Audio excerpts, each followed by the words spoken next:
Everyone, it's Claudia and welcome to Claudia's Corner.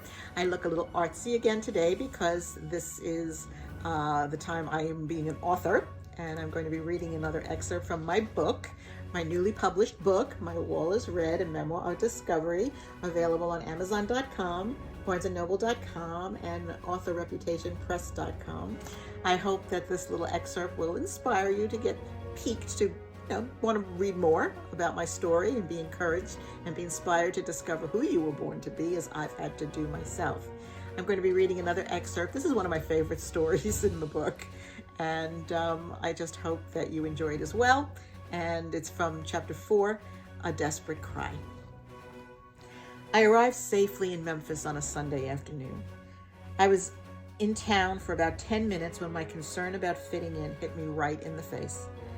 I looked at my oil gauge and it seemed to indicate that I needed oil.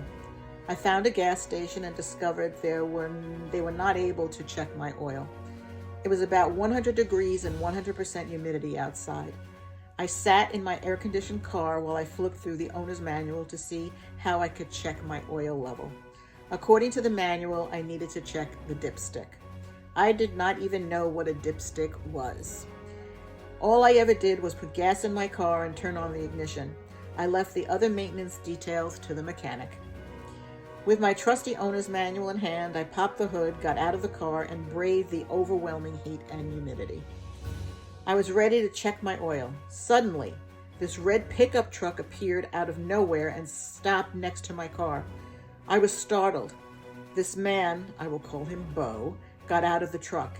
He had long, stringy hair, a straggly beard, and he wore a sweaty bandana on his head. I was convinced he had a sawed-off shotgun in his truck and my life was hanging in the balance. He approached me. I did not know what to do.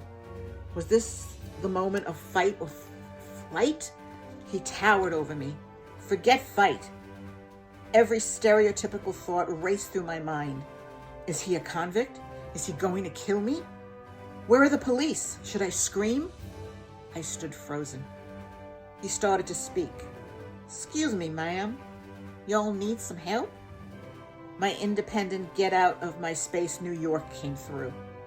With a shaky voice, I said, no, just checking the oil, looking for the dipstick. To my surprise, he said, little lady like you shouldn't be doing that. Let me. He leaned in under the hood and without any hesitation, pulled out the dipstick. He held it with this really dirty rag and showed it to me as if I knew what I was looking at. He said, no, ma'am, your oil's just fine. I looked up and with disbelief croaked out, thank you. Bo then said, you don't sound like you're from around here. My mind started to race. Do I dare tell him I'm from New York? That makes me a Yankee. I skirted the issue and said, I just moved to town. With such glee, he said, well, I sure do hope you like your time in Memphis. I was stunned. Not only was a stranger helping me, he actually seemed to care about my situation. As the realization hit me, my tough New York attitude dissolved. I said, if everyone is as nice as you, I think I'm going to love it here.